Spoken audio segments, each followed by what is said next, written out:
Sometimes it feels like it's the end of the world, that we're heading towards an event horizon. You know, a lot of times it's like they want you to feel hopeless, and they'll let you know some of the things happening. Like it's the end of the world and all these crazy things are happening. A lot of times they allow it, or they really do want you to know about it so that you feel hopeless. It's something you find in the art and science of psychology. In the midst of trouble, you can really feel hopeless, and especially when you're around other people and you're gonna feel like other people are gonna save the day, or maybe nobody will, and it's doomful. Like you're doomed. Like you feel like there's nothing you can do, and you start to become a victim. A lot of crazy things in the news that we hear about, like AI writing articles, which is similar to like AI making videos for YouTube. That's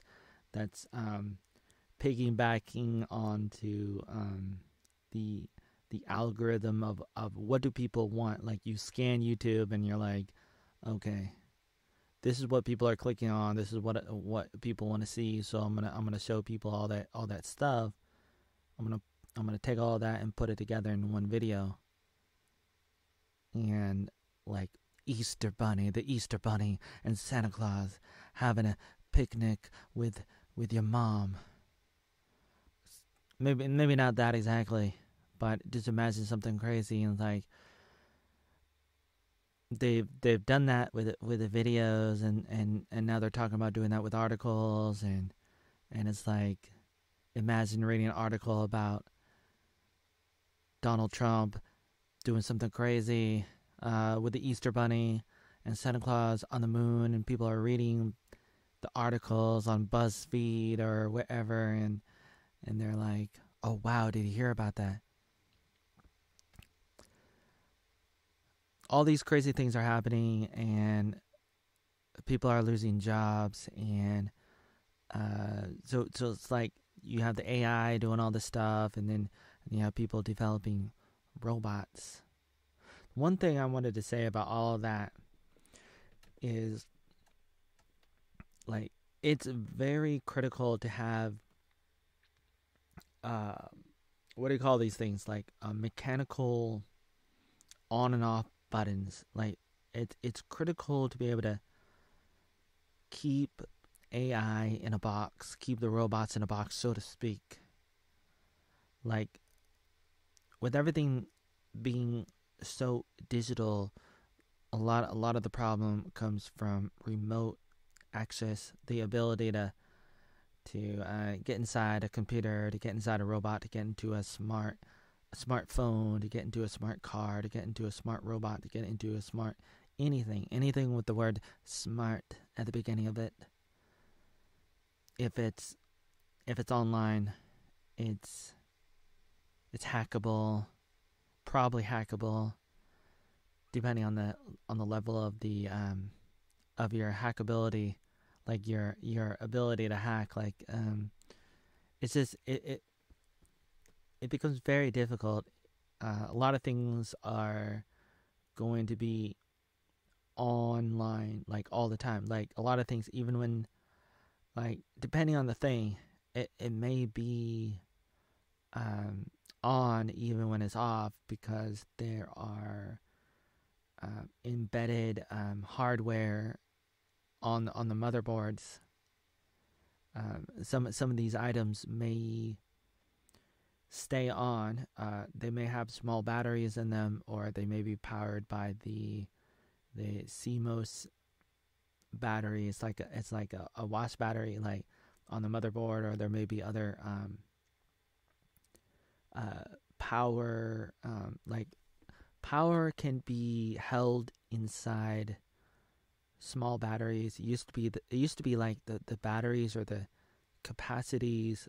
What do you call those things? Like they were really they were bigger. Now they're smaller. So when you're looking at a motherboard, you're not really gonna know what you're looking for unless if you study what is supposed to be there according to the design.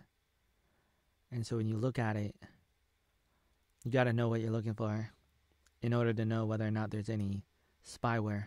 Or technically speaking, they may not actually call it spyware, but you really got to know the layout. You gotta understand the blueprints and understand like every single part of a motherboard and think, okay, is there anything there that does not belong?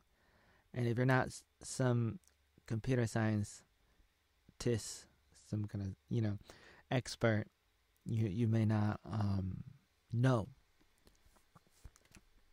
If you look closely, there may be a few things there that may be on, or may be able to turn on remotely. And so, in other words, it's like a back door. Depending on the hardware, and I'm not going to say that absolutely that everything has these capabilities. I mean, but you can't just automatically say one way or another that a computer is going to be able to do it or not do it, because you don't know unless if you know, and it takes a proper investigation to know. And therefore, some people are going to say, you better watch out, because like your phone is always listening, your car is always listening, your TV is always watching you, and that may be true. I don't know like if it's absolutely true in a literal sense that it is watching you all the time. But the ability for it to do it is there. Maybe not for every TV. Maybe not for every phone. I won't say absolutely, but a lot of them do. A lot of them seem to have that capability. And the problem, one of the problems we have is that ability to hack into a device and be able to gather information from it, for better or for worse, the lack of privacy. And so even if you have a VPN, even if you have this or that, some people can still get in. And the solution to a lot of these problems is a literal switch, or whatever you want to call it, like to be able to turn something on and off manually, like with your hand, like a button that you physically have to like press, but not necessarily press, but you have to like pull like a lever, because it needs to be mechanical and not digital, because it needs to physically pull the parts apart so that nothing can turn it back on. Even if there is something on, like even if something turns on and activates inside the computer, the phone, whatever it is, it can, like, say it can try to connect, but it can't if the two parts are literally separated. Then it can't, unless if it uses some kind of weird Jedi force thing, which I think it's not really possible outside of something that would be supernatural, something that's like something crazy, like that would be like UFO technology or something that's like beyond our abilities at the moment, probably. So I don't want to talk about that, because that's, at that point, it's almost like everything becomes really, really crazy if we're going to talk about going to like trying to go to other dimensions or flying through space in a UFO, like that kind of technology. That's like Star Trek technology, which is something that I think is really really fascinating.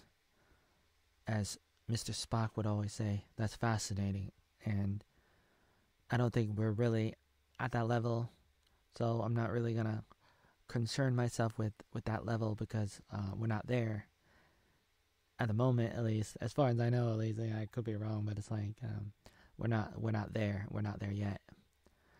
At the moment, our technology, as far as I know, is like we're at a lower level, and so I'm just trying to spitball solutions. I'm trying to brainstorm what could we do.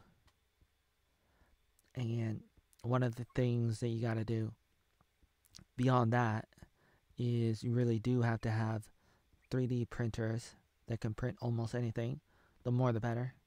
So besides being a prepper, having a garden, canning food, having a Faraday cage, and having gold, and having Bitcoin, and having a lot of other things too, and having land, and knowing people, networking. There's a lot of things you can do, and it's very valuable. And please, don't delete this video. YouTube, don't delete this video like you did with 10,000 videos of mine. You deleted over 10,000 videos of mine unfairly. YouTube, you better not delete this video too. Wish they could, because maybe I said something that is not loud. You don't know. You don't know until it happens, and then they get you. They can flag this video for spam, or for misleading information, or for conspiracy, or anything. It's crazy. It's crazy. You got to be ready for that. You got to be ready for when prices go up. What do you do? And that's been a problem for a long time. And so it's like you do all these things. You can do all these things. And I wanted to say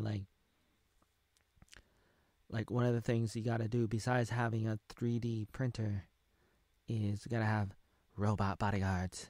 Right? You got to have bodyguards made out of robots.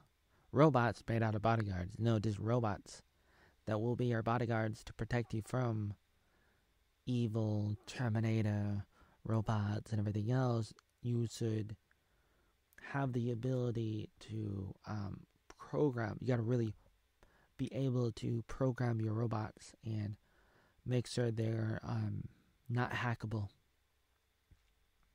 So we need people who can develop hardware that does not have spyware.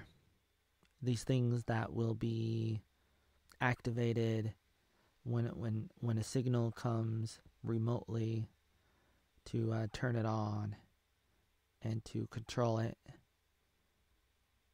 from a back door.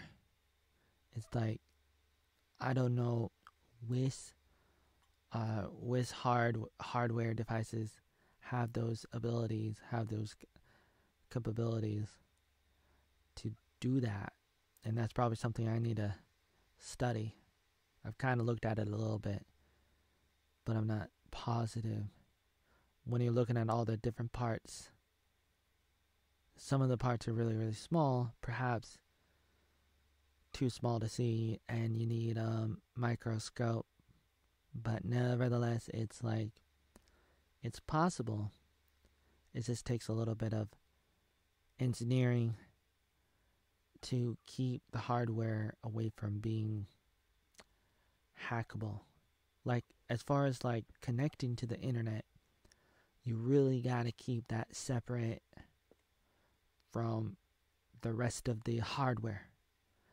You need to physically disconnect the wireless card from the main motherboard of the computer or whatever. Like, and so having the Wi-Fi, having the internet always connected to the hardware or to a robot or to a phone is not a good idea. You need some kind of lever and you need to be able to pull it like you're at a casino in Ocean's 11. You're at you're in Las Vegas, okay, and when you want to turn off the Wi-Fi, you gotta press the lever, not press a button, because a button's not really going to stop it from turning on by itself. If it's hacked, then it can just turn on by itself, because a button's not going to separate the two parts, the hardware, and that means it's still connected, and if something goes through it, it can just reactivate itself and turn on again. And that's one of the problems that we got, is that we always keep things connected, when back in the good old days of having machines, like things were separated, and that was normal. And now we live in a digital world instead of a mechanical world, and that means everything is like hackable, backdoorable, and it's chaos, because it's not supposed to be that way, and it shouldn't be that way. And it's better to be able to physically separate so that you don't have to worry. It's kind of like having a door. The digital world is like keeping your doors open. The mechanical world is like you close the door and you keep things separate, so that if something happens accidental, if you're hacked or something, you don't have to worry about it, because it's literally impossible. And so it's like, I find it crazy that people panic about, how do we make something unhackable? And the answer, there might be three answers. One, just make it very, very hard to hack it.